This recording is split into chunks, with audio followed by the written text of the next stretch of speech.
म्हणजे श्रेयाचं, टीमच्या कामाचं ते श्रेय आहे. त्यामुळं मी सर्वांचे धन्यवाद मानतो आणि बाकी आता जास्त काही मार्गदर्शन नाही करणार.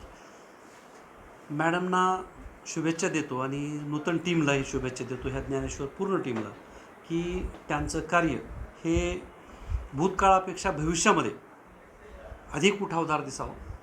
त्याचबरोबर त्यांच्या हातून बालकांच्या शिक्षणाचं, वंचित आणि गोरगरीब विद्यार्थ्यांच्या कल्याणाचं कार्य हे अगदी मनोभावे व्हावं. सर्वांनी काम करत असताना मोर दॅन 100%, अगदी आपण जेवढं करू शकतो त्यापेक्षा जास्त ओढीनं काम करावं.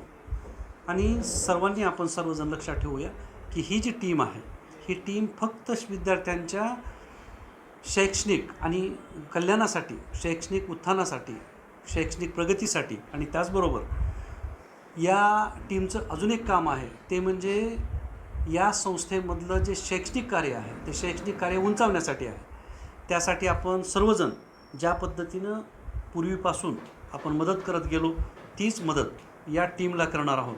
आणि टीम ज्ञानेश्वर, आत्ता जी टीम ज्ञानेश्वर आहे त्या टीम ज्ञानेश्वरचं काम अत्यंत चांगलं व्हावं, होणारच आहे, कारण सर्वजण कार्यक्षम आहेत. त्या सर्व कार्यक्षम लोकांना माझ्या सर्वांना शुभेच्छा.